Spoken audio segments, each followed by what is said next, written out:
Hello and welcome my dear student. बेटा, ये है आपकी रीवैल्यूएशन अकाउंट यानी कि पुनर्मूल्यांकन खाते की क्लास नंबर सेकंड। इसकी फर्स्ट क्लास में बेटा मैंने आपको बताया था कि पुनर्मूल्यांकन खाता कैसे बनाया जाता है। यानी कि जो क्लास 12th है उसमें एडमिशन ऑफ पार्टनर साझेदारी का प्रवेश नाम का जो चैप्टर है बेटा, इस चैप्टर के अंदर हर प्रश्न में आपको एक रीवैल्यूएशन अकाउंट बनाना पड़ता है, पुनर्मूल्यांकन खाता बनाना पड़ता है।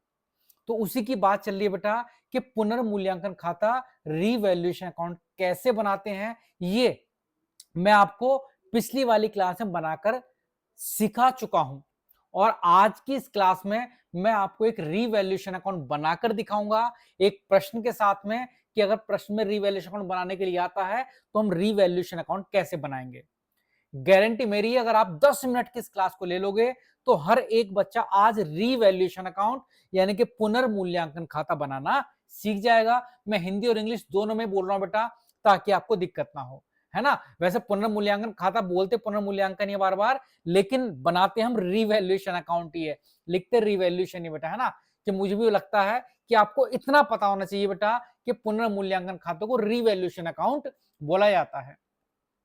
कैसे करेंगे इस चैप्टर के अंदर, इस प्रश्न को बेटा मैं आपको एक प्रश्न आज करके दिखाऊंगा रीवैल्यूएशन अकाउंट का। अगर आपने इस प्रश्न को बहुत ध्यान से देख लिया तो आप हर क्वेश्चन का रीवैल्यूएशन अकाउंट बनाना सीख जाओगे। इस प्रश्न को देख लो, हर क्वेश्चन का रीवैल्यूएशन अकाउंट आप बनाना सीख जाओगे। आइए चलते हैं रीवैल्यूएशन अकाउंट पर। अगर आपने फर्स्ट क्लास नहीं भी ली है तो भी बेटा आप इस क्लास को ध्यान से देखना और आप रीवैल्यूएशन अकाउंट बनाना सीख जाओगे। आते हैं अपने इस प्रश्न पर। इस प्रश्न में क्या होता है बेटा, एक आपको बैलेंस शीट दी जाएगी और साथ में नीचे कुछ एडजस्टमेंट दी जाएंगी। क्या क्या एडजस्टमेंट है एक एक करके पढ़ते हैं बेटा, फिर इससे देखते हैं कि क्या ये रिवैल्यूएशन अकाउंट में आएगा कि नहीं आएगा। पहली एडजस्टमेंट आपके पास दी गई है,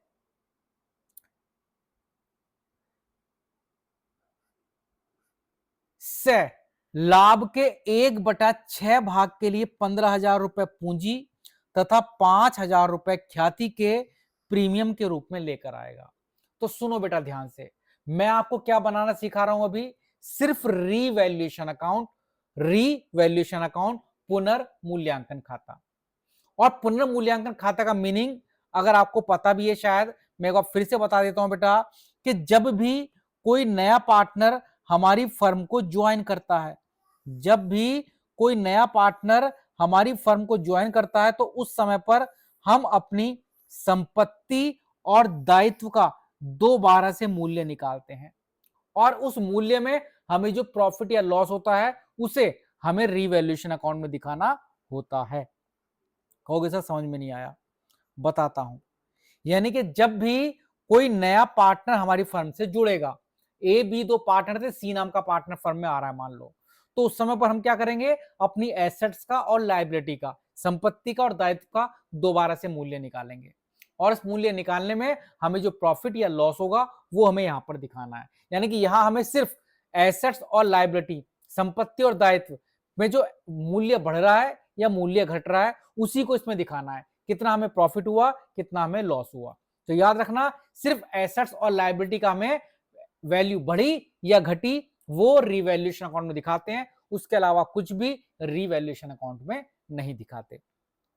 तो हर प्रश्न में जब भी एडमिशन का प्रश्न होगा, नए साझेदार का प्रश्न होगा, तो पहली लाइन हमेशा यही लिखी होगी कि नया पार्टनर कितना पैसा पूंजी के लिए लेकर आ रहा है और कितना पैसा अपनी ख्याति के लिए लेकर आ रहा है। और याद रखना, इस लाइन का रीवैल्यूएशन अकाउंट से कोई मतलब नहीं होता। जब भी नया साझेदार आएगा वो कुछ पूंजी और कुछ ख्याति लेकर आएगा, इसे रीवैल्यूएशन अकाउंट में नहीं लिखते। कहां लिखते हैं वो जब मैं आपको पार्टनर कैपिटल अकाउंट बनाना सिखाऊंगा तब बताऊंगा, अभी इसे कहीं नहीं लिखना आपको, ठीक है। हाँ जी, अब पढ़ते हैं रिवैल्यूएशन अकाउंट की पहला पॉइंट। दे रखा है, स्टॉक के मूल्य में 10% की कमी हो गई। कल मैंने सिखाया था कि जब भी रिवैल्यूएशन अकाउंट बनाएंगे तो हमें डेबिट वाली साइड में अगर कुछ भी लॉस हुआ तो मुझे इस साइड लिखना होगा बेटा, अगर मुझे कुछ भी प्रॉफिट हो रहा है तो मैं रिवैल्यूएशन अकाउंट की इस साइड में लिख दूंगा। बस मुझे ये चेक करना है कि मुझे प्रॉफिट हो रहा है या मुझे लॉस हो रहा है। अगर प्रॉफिट हुआ तो क्रेडिट में, लॉस हुआ तो डेबिट में। तो पहला पॉइंट पढ़ते हैं बेटा, क्या दे रखा है, स्टॉक के मूल्य में 10% की कमी, स्टॉक 10% कम हो गया। सोचो भैया स्टॉक कितना दे रखा है आपके क्वेश्चन में, स्टॉक दे रखा है बेटा कितना, 15,000 रुपए, और इसकी वैल्यू 10% कम हो गई। क्या आप 15,000 का 10% निकाल सकते हो? 15,000 रुपए का 10% निकालेंगे तो भैया आपके पास आएगा 1,500 रुपए, यानी कि स्टॉक का मूल्य 15,000 रुपए कम हो गया। स्टॉक का मूल्य 1,500 रुपए, सॉरी 10% ना बेटा, 1,500 रुपए कम हो गया। और फिर से देख लो क्या लिखी लाइन, स्टॉक के मूल्य में 10% की कमी हो गई। जैसे मैंने 15,000 का 10% निकाला, 1,500 रुपए आया। अब ये कम हुआ है, स्टॉक कम हुआ है, स्टॉक कम हुआ तो यानी कि लॉस, और लॉस होगा तो कहां पर लिखेंगे, रिवैल्यूएशन अकाउंट की 2 वाली साइड में। मैं यहां पर लिख दूंगा 2, किस नाम से, स्टॉक के नाम से। कितना स्टॉक कम हुआ है, 1,500 रुपए। कितने प्रतिशत, 10%। तो स्टॉक का 10% निकाला, जो कम हुआ वो मेरे लॉस था, लॉस मैंने 2 वाली साइड में लिख दिया। बताओ इतनी लाइन कर सकते हो? मान लो आपके क्वेश्चन में आता स्टॉक का मूल्य छोड़ो, फर्नीचर का मूल्य कम हुआ 10%, बिल्डिंग का मूल्य कम हुआ, कुछ भी लिखा हुआ था, आप इसे इस तरह से कर देते। अगली लाइन दे रखी है, संयंत्र तथा मशीनरी में 10% की वृद्धि हुई है। संयंत्र और मशीनरी में 10% की वृद्धि हुई है। वृद्धि मतलब बढ़ गए। कौन, संयंत्र और मशीनरी।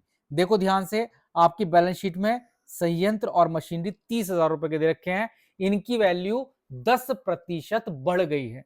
पहले 10% निकालते हैं। 30,000 रुपए के थे और इनकी वैल्यू 10% बढ़ गई, 10 से गुणा 100 से भाग, 10 से 10 कटी, 10 से 10 कटी, बेटा कितना आ गया, 3,000 रुपए। यानी कि मशीनरी और संयंत्र 3,000 रुपए बढ़ गए। सोचो आपकी एसेट्स, आपकी मशीनरी 3,000 रुपए बढ़ गई, प्रॉफिट हुआ कि लॉस हुआ, प्रॉफिट हुआ कि लॉस हुआ, 3,000 रुपए बढ़ गई। सर जी तो प्रॉफिट हो रहा है, मजा आ रहा है, प्रॉफिट हो रहा है, तो कहां पर लिखेंगे, इधर वाली साइड। हिंदी वाले बच्चे सीधे मशीन लिख देंगे, इंग्लिश वाले बच्चे इंग्लिश में लिख देंगे मशीनरी।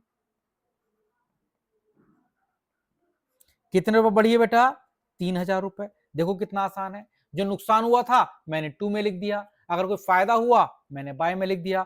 और अगली लाइन देखते हैं, प्रॉफिट हो रहा है कि लॉस हो रहा है। आगे बता रखा है फर्नीचर का पुनर्मूल्यांकन, जो फर्नीचर था उसका दोबारा से मूल्य निकाला, और कितना हो गया, देखो बेटा फर्नीचर का पुनर्मूल्यांकन 9,000 रुपए किया गया, यानी कि फर्नीचर की दोबारा वैल्यू निकाली, वो 9,000 रुपए हो गई। उसने ये नहीं बताया घटी की बढ़ी, उसने कहा फर्नीचर की वैल्यू 9,000 रुपए हो गई। अब आपको सोचना है कि फर्नीचर बढ़ा है या घटा है। देखो ध्यान से, फर्नीचर कितने का था, देखो ध्यान से, फर्नीचर कितने का था, फर्नीचर 10,000 रुपए का था, और फर्नीचर की वैल्यू 9,000 रुपए हो गई, ऐसा उसने बोला। 10,000 का फर्नीचर था, वो 9 का हो गया। बढ़ा के घटा, सर सिंपल दिख रहा है, 1,000 रुपए घटा। अब घटा तो ये बताओ आपको क्या लग रहा है, प्रॉफिट हुआ या लॉस हुआ? भाई फर्नीचर घट गया ना भाई, 1,000 रुपए की फर्नीचर कम रह गया है, तो लॉस हुआ है। लॉस हुआ है तो कहां पर लिखेंगे, डेबिट वाली साइड में। किस नाम से लिखेंगे, टू फर्नीचर। और हिंदी वाले सिंपल फर्नीचर, उन्हें टू लगाना ही नहीं होता। कितना घटा है, सिर्फ 1,000 रुपए। तो इस अकाउंट में उतना दिखाते हैं जितना हमें लॉस या जितना हमें प्रॉफिट हुआ। तो भैया देखो, हमें स्टार्टिंग की 2 लाइनें सीख ली। लाइन नंबर 3 जो मैंने कल बताई थी कि भैया ये लाइन जरूर आती है, हाँ ऐसा कोई प्रश्न नहीं बना जिसमें आपको ये वाली लाइन देखने को नहीं मिलेगी। देनदार पर 5% संदिग्ध ऋणों के लिए प्रावधान किया गया है। देनदार, देनदार का मतलब जो हमें पैसा देंगे, डेटर। हमें लगता है 5% संदिग्ध ऋण है, मतलब हमें लगता है कि जो देनदार है ना बेटा, वो 5% हमें पैसा नहीं देंगे। इसका अर्थ सिंपल सा ये है कि देनदार 5% हमारा पैसा नहीं देंगे, यानी जिन्हें मैंने उधार में सामान बेच रखा था उसमें से 5% लोग हैं जो मुझे पैसा नहीं देंगे। वो संदिग्ध लग रहा है, मुझे लग रहा है ये पैसा डूब सकता है। कितना परसेंट, 5%। किसका, देनदार का। तो देखते हैं बैलेंस शीट में देनदार कितने के दे रखे हैं। बैलेंस शीट में देनदार कितने के दे रखे हैं, 12,000 रुपए के। तो इन 12,000 रुपए में से 5% मुझे लग रहा है कि पैसा नहीं देंगे। 5% मुझे क्या लग रहा है कि पैसा नहीं देंगे। तो 12,000 रुपए का मैं पहले 5% निकालूंगा। 5 बटे में 100, 10 से 10, 10 से 10 कट गई, 120 की 5 से गुणा करोगे तो 12 पंजे 60 और 600 रुपए आ जाएगा कि 600 रुपए मुझे लग रहा है डूब जाएगा। सोचो, आपको लग रहा है कि 600 रुपए डूब जाएंगे, प्रॉफिट हुआ कि लॉस हुआ? प्रॉफिट हुआ कि लॉस हुआ? बताओ भैया, आपको लग रहा है कि 1200 रुपए डूब जाएंगे। इसे बोलते क्या बेटा? हम इसका नाम लेते हैं इंग्लिश में प्रोविजन फॉर डाउटफुल डेब्ट, और हिंदी वाले वही लिख देना, संदिग्ध ऋणों का प्रावधान। कितना निकाला था बेटा हमने? 600 रुपए। कितना निकाला था?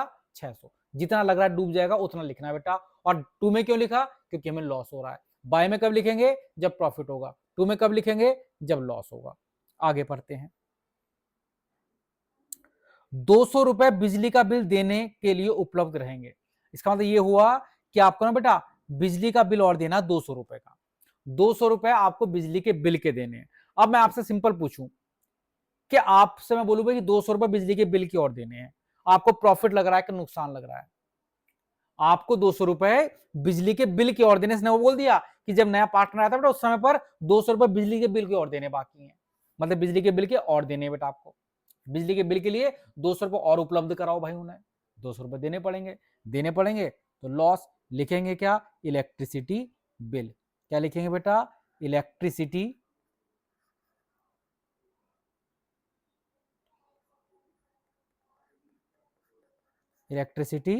बिल। कितने रुपए देने बेटा? 200 रुपए।